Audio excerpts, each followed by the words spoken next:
이런 지도자가 되라, 그런 제목입니다. 이런 지도자가 되라. 어떤 지도자가 하나님이 원하는 참된 지도자일까 한번 깊이 생각해 보면 참 좋겠습니다. 열왕기 상하에 크고 깊고 긴 이 강물 속으로 풍덩 들어가기 전에 꼭 우리가 알아야 할 것이 있습니다. 그것은 무엇일까? 불완전한 인간에게 불완전한 정치를 하나님께서 인간 왕의 손에 맡겼습니다. 인간은 불안하죠. 불완전합니다. 정치 완전할 수가 없습니다. 불완전한 정치죠. 그래서 열왕기서에서 꼭 알아야 될 5가지의 원칙이 있습니다. 이 5가지 원칙을 꼭 기억을 하면서 열왕기 상하를 읽게 되면 이해가 됩니다. 그 첫 번째가 뭘까? 하나님께서 나라의 주인으로 하나님이 통치하신다라고 하는 것입니다. 하나님의 통치. 진정한 나라의 주인이 하나님이시지 왕이 아니다 하는 전제입니다. 두 번째는 왕들의 통치를 평가할 때 어떻게 평가했을까? 하늘의 왕이신 하나님과 언약을 얼마나 충실하게 이행했는가 하는 것입니다. 다시 말하면 하나님을 얼마나 경외하고 순종해서 그 언약을 지켰느냐가 평가의 기준입니다. 아주 중요한 기준이죠. 왜 그러냐면 정치는 변합니다. 금방금방. 정치, 경제, 사회, 문화 이 관점에서 통치자를 평가하지 않는다. 왜? 정치는 계속 바뀌니까. 경제도 마찬가지죠. 사회도 문화도 마찬가지예요. 자, 그래서 이런 거를 평가하지 않아요. 솔로몬이 성전을 건축한 것, 외교를 잘한 것, 국방을 튼튼히 한 것, 눈에 보이는 것, 영토 확장을 얼마나 많이 했느냐, 이런 거는 하나님이 평가를 하질 않아요. 아예. 우리나라에 여러분 대통령을 평가할 때도 하나님의 입장에서 생각해 보면 얼마나 하늘의 왕이신 하나님과 언약을 얼마나 충실히 지켰느냐, 하나님께 얼마나 그 말씀대로 경외하고 순종했느냐, 이것이 제일 중요하다 하는 것입니다. 왜 그럴까요? 막강했던 이 제국이 100년도 못 돼서 남북으로 나눠집니다. 400년도 안 돼서 완전히 남북이 다 망하는 것입니다. 그러니까 정치라고 하는 것, 역사라는 것이 이런 것인데 영원히 변치 않는 것이 뭘까? 그것은 하늘의 왕이신 하나님과 얼마나 충실되게 왕이 그렇게 살아가느냐 하는 것이죠. 이것은 얼마나 중요할까요? 나라와 민족의 흥망성쇠를 고스란히 좌우하는 것이기 때문입니다. 다시 말하면 여호와 하나님을 가장 신실하게 잘 경외하고 섬겼을 때 나라와 민족이 부강했습니다. 그러나 하나님을 온전하게 섬기지 않았을 때 나라는 오래가지 못했죠. 또 하나 이제 원칙 하나가 뭐냐면 세 번째는 시작과 끝을 극단적으로 대조시킵니다. 인간의 정권과 제국의 흥망성쇠는 허무하기 짝이었기 때문에 시작과 끝을 극단적으로 대조시켜서 보여줍니다. 시작과 끝. 어제 우리 이 다윗의 끝, 솔로몬의 시작, 끝과 시작을 다 비교해서 보여드렸는데 그렇게 이제 열왕기 상하는 기록을 하는 것입니다. 그 다음 네 번째는 왕들의 영향력과 파급 효과는 어마어마하다는 것을 보여줍니다.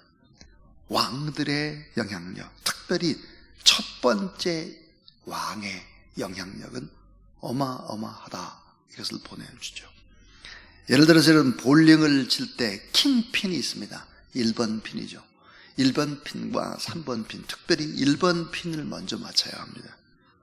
1번 핀과 3번 핀을 맞추게 되면 결국은 10개 핀이 다 쓰러지는 스트라이크를 하게 되는데, 이 킹핀에 해당하는 왕 한 사람이 어떤 역사를 갖다 주느냐, 특별히 이제 북이스라엘의 10지파, 북이스라엘의 왕이 누구였는가? 첫 번째 왕이 여로보암 왕이었습니다.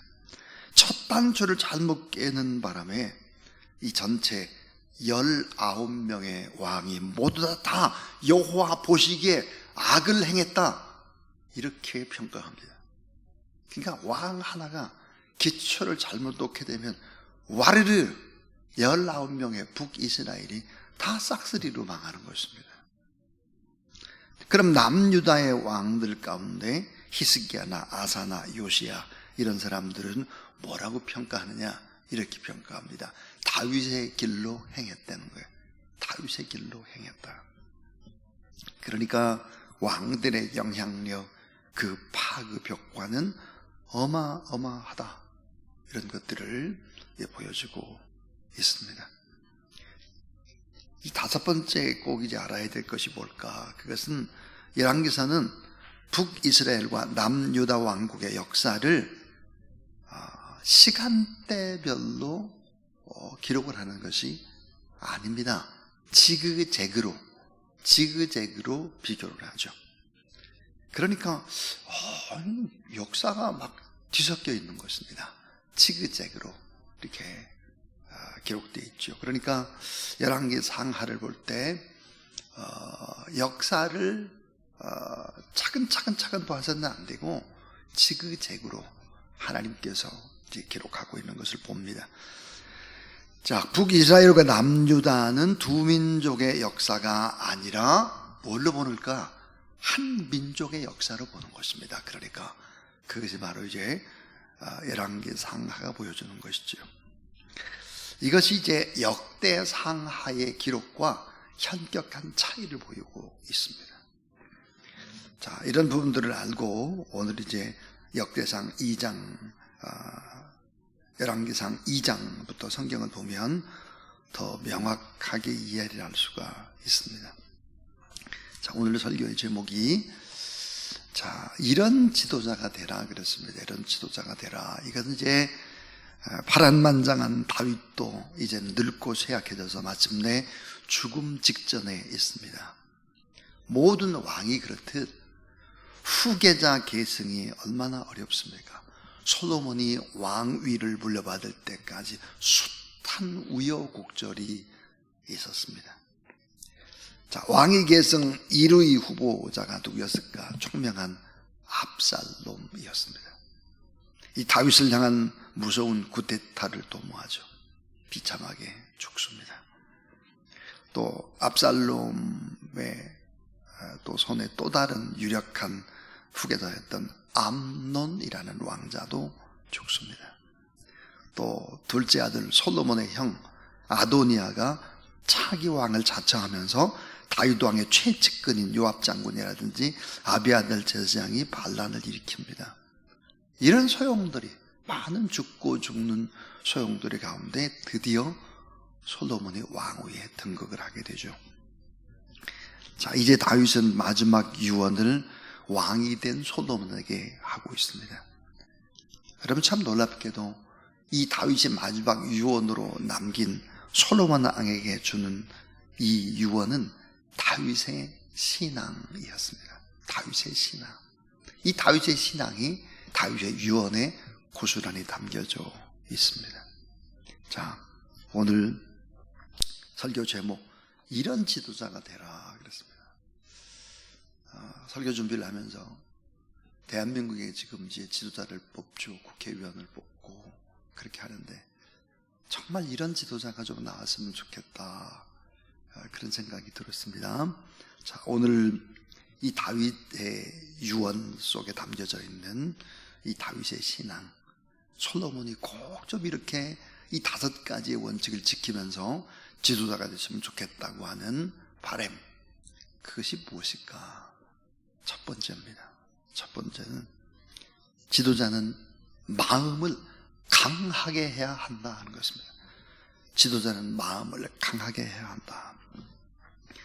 오늘 2절 말씀을 보면 내가 이제 세상 모든 사람의 가는 길로 가게 되었노니 너는 힘써 대장부가 되고 그랬습니다. 힘써 대장부가 되라 그랬습니다. 영어 성경으로 그러니까 be strong 그랬습니다. strong. 힘써 대장부가 되라. 힘써 강한 자가 되라. 지도자는 마음을 강하게 하지 않으면 안 된다. 왜 그럴까요? 왕은 맨발로 칼날 위를 걸어가는 사람과 같습니다. 때로는 공포와 외로움을 느끼며 살아가야 되죠. 밑에서 보는 것과 왕이 돼서 권자에서 세상을 바라보는 것과는 아주 현격한 차이가 보이기 때문입니다. 그래서 많은 사람들이 이런 고백을 했습니다. 이렇게 어려울 줄은 몰랐다. 대통령 정말 못해 먹겠다.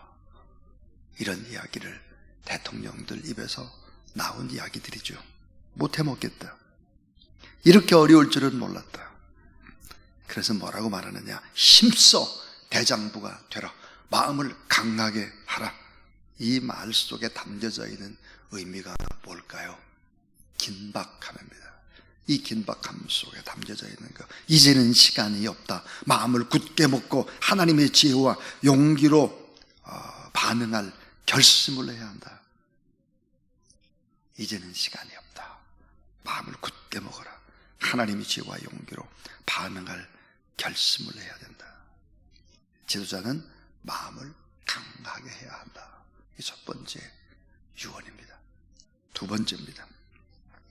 지도자의 힘은 말씀의 순종에서 나온다.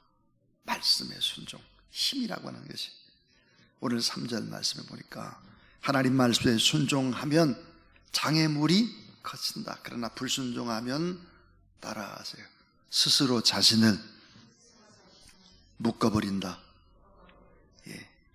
말씀에 순종하면 앞에 있는 장애물이 서서히 거치게 되는데, 그러나 불순종하면 스스로 자신을 묶어버리게 되는 것이죠.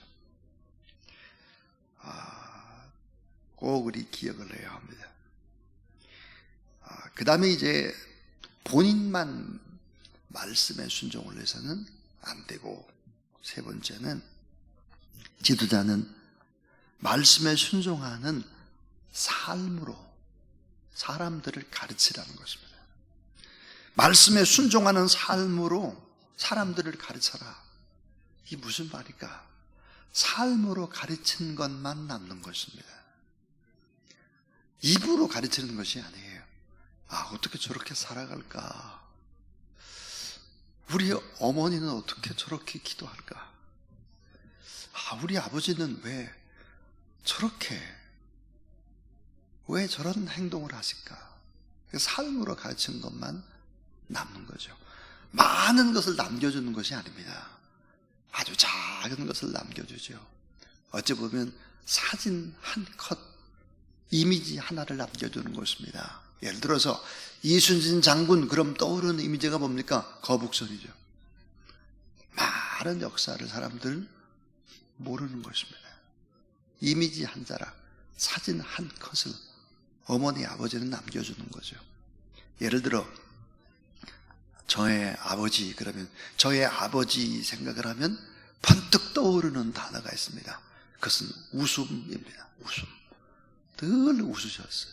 항상 웃었습니다. 이 생각해 보면 아버지의 웃음은 어떤 웃음이었을까? 정말 기분이 좋아서 껄껄껄 웃으신 웃음이 아니었다라고 하는 것을 긴 시간이 지나고 나서야 알게 되었습니다. 그 웃음 속에 담겨져 있는 의미를. 저의 어머니 그럼 떠오르는 단어가 반대로, 아버지와 반대로는 눈물입니다. 눈물. 늘 눈물을 흘리시고 기도하시고 그렇게 하셨던, 안타까워서 우시던 그런 어머님의 모습이 떠오릅니다. 그러니까 아버지는 웃음이고 우리 어머님은 눈물입니다. 제가 가지고 있는 어머니 아버지의 삶의 모습이죠. 많은 것들로 뭘 가르치고 남고 기억하고 그런 것이 결코 아니다. 그러니까 지도자는 말씀에 순종하는 삶으로 가르치는 것이지 말로 가르치는 것이 아니고 위에서 막 눌러가지고 가르치는 것이 아니다 하는 것입니다. 삶으로 가르치는 것만 남는 거예요. 예수 그리스도 말씀도 하셨지만 그 말씀보다는 삶으로 이렇게 하라. 예수님 마지막 겟세마네 동산에 가시기 전에도 마가의 다락방에서 발을 씻기시죠. 발 이렇게 사랑하라 하는 것입니다.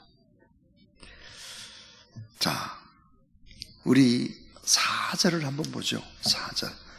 자, 여호와께서 내 일에 대하여 말씀하시기를 만일 내 자손들이 그들의 길을 삼가 마음을 다하고 성품을 다하여 진실이 내 앞에서 행하면 이스라엘 왕위에 오를 사람이 내게서 끊어지지 아니하리라 하신 말씀을 확실히 이루게 하시리라 그랬습니다. 이 말씀을 보면서 이런 깨달음이 얻었습니다. 리더십의 절반은 다음 세대 멘토링에 투자하라는 것입니다. 리더십의 절반은 다음 세대 멘토링에 투자하라.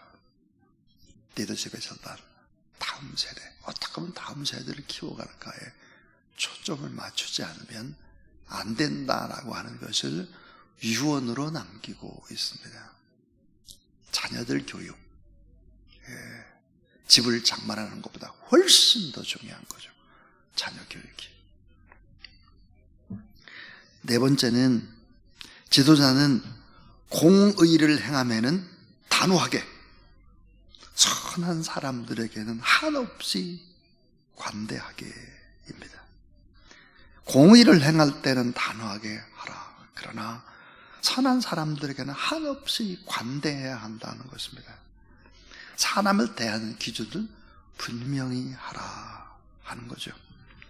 자, 그러면서 이제 지도자는 공의를 바르게 행하고 솔로몬 너도 공의를 바르게 행하라. 그러면서 이제 공의를 행할 사람들을 지적하고 있습니다.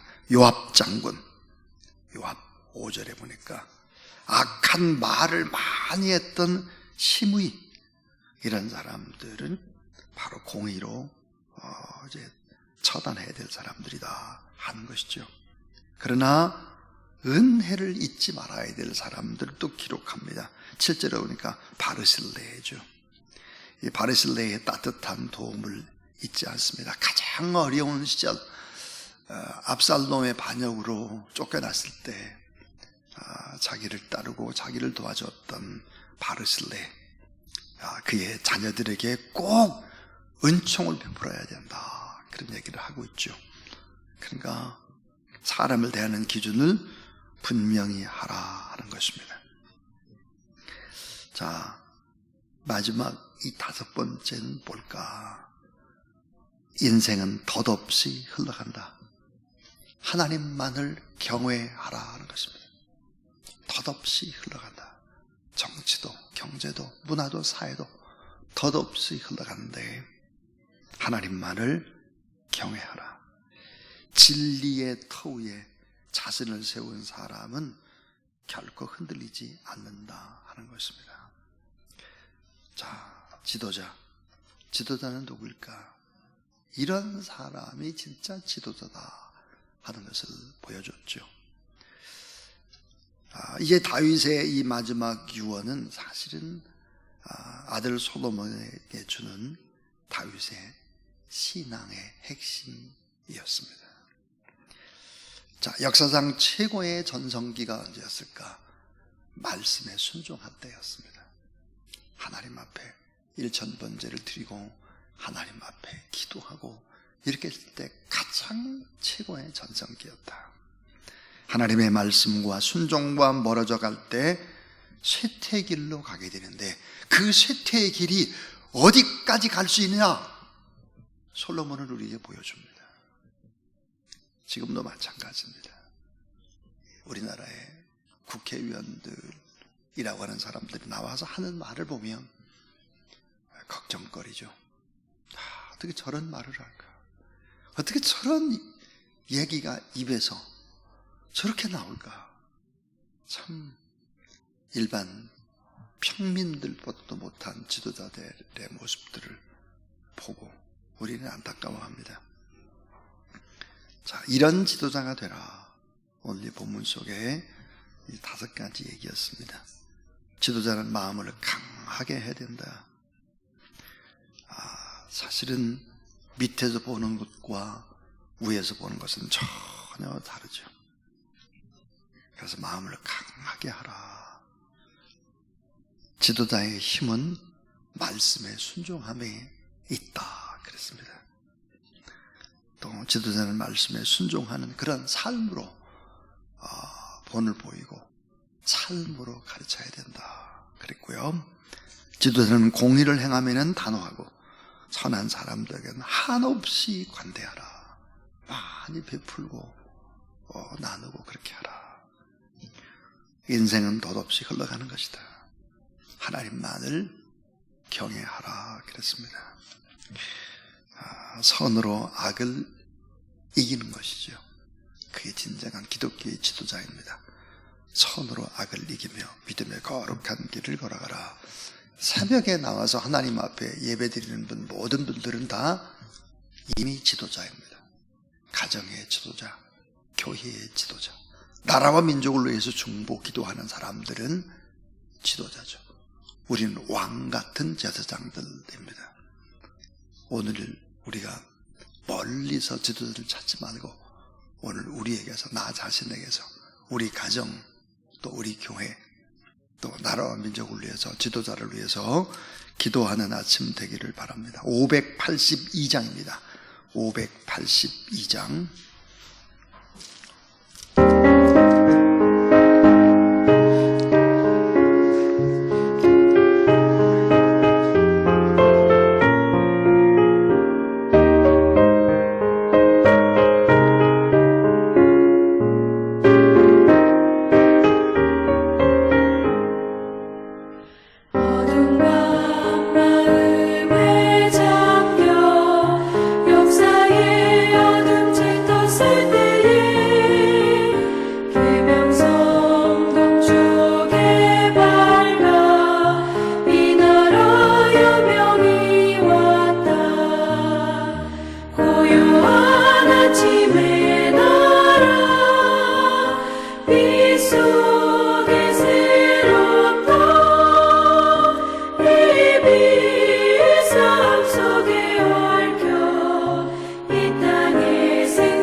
하늘 새 땅아 길이